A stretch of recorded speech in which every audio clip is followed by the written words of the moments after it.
नमस्कार दोस्तों, हमारी कहानियों के चैनल में आपका स्वागत है।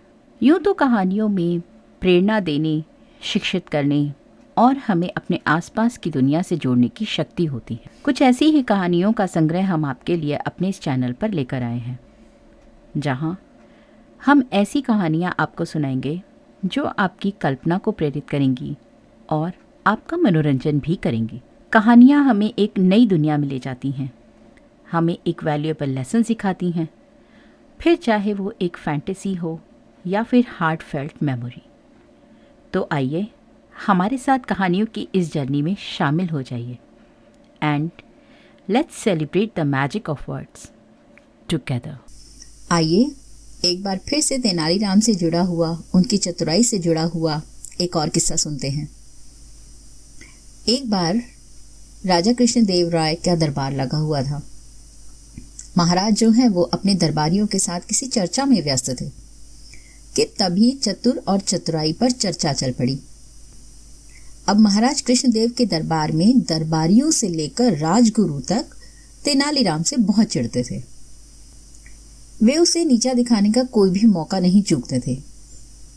तेनाली को नीचा दिखाने के उद्देश्य से एक मंत्री ने एक बार खड़े होकर कहा, महाराज, आपके इस दरबार में बुद्धिमान और चतुर लोगों की कोई कमी नहीं है।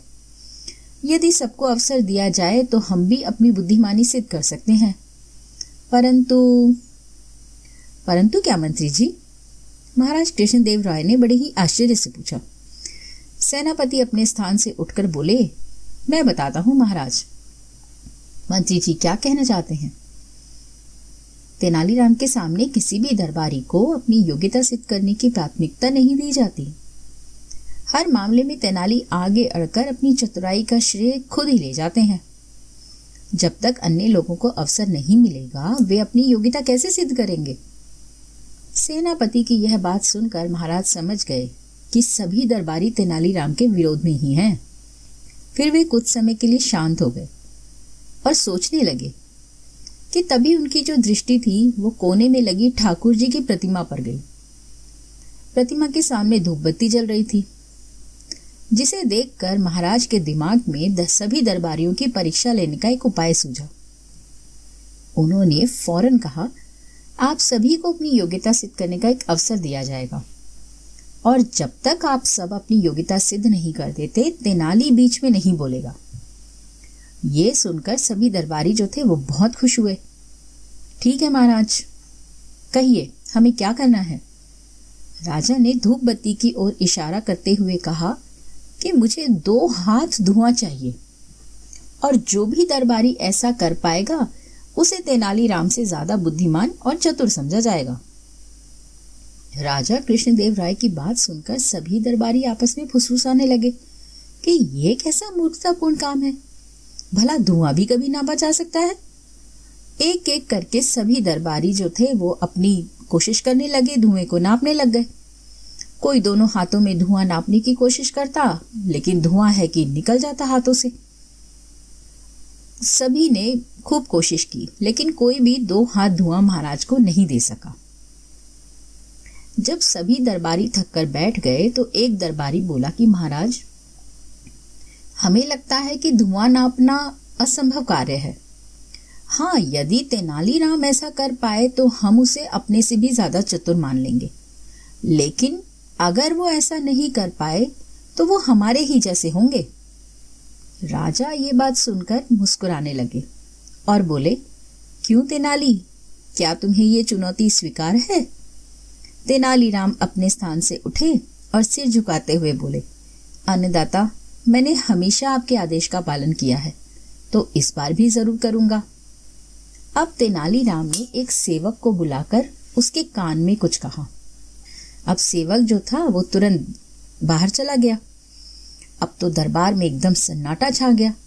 अब सब ये देखने के लिए उत्सुक थे कि तेनालीराम राजा को 2 हाथ धुआं कैसे देगा, कि तभी सेवक जो था वो शीशे से बनी हुई 2 हाथ लंबी नली लेकर दरबार में हाजिर हुआ। तेनालीराम ने उस नली का मुंह धूप बत्ती से निकलते हुए धुएं पर लगा दिया। थोड़ी ही देर में शीशे की नली में धुआं भर गया। अब तेनाली ने नली के मुंह पर कपड़ा लगा दिया और उसे महाराज की ओर करते हुए बोला, महाराज ये लीजिए 2 हाथ धुआं। ये देखकर महाराज के चेहरे पर जो है मुस्कुराहट आ गई और उन्होंने तेनाली से नली ले ली और दरबारियों की तरफ देखने लगे। अब सभी दरबारी जो थे वो सिर नीचा करके बैठे हुए थे क्योंकि उनकी हार हो चुकी थी। लेकिन दरबार में कुछ ऐसे लोग भी थे जो तेनालीराम को चाहते थे, उसके पक्ष में थे। उन सब की आंखों में तेनालीराम के लिए और भी प्रशंसा के भाव आ गए। तो इस तरह तेनालीराम की बुद्धिमानी और चतुराई देखकर राजा बोले, अब तो आप लोग मान गए ना कि तेनालीराम की बराबरी कोई नहीं कर सकता। अब दरबारी बेचारे क्या बोलते, चुपचाप राजा की बातें जो है वो सुनते रहे। तो इस तरह तेनालीराम ने एक बार फिर से अपनी चतुराई से, अपनी बुद्धि से अपने आप को राजा के सामने नीचा होने से बचाया। दोस्तों, आपको ये तेनालीराम का किस्सा कैसा लगा? आप मुझे कमेंट सेक्शन में लिखकर ज़रूर बताइएगा। और आप मुझसे किस तरह की कहानी सुनना चाहते हैं, कौन से राइटर की कहानी सुनना चाहते हैं? मेरा कहानी सुनाना अगर आपको अच्छा लगता है तो प्लीज़ मुझे कमेंट सेक्शन में लिखकर ज़रूर बताइएगा। मिलती हूँ इसी तरह के एक और किस्से के साथ। तब तक के लिए नमस्कार।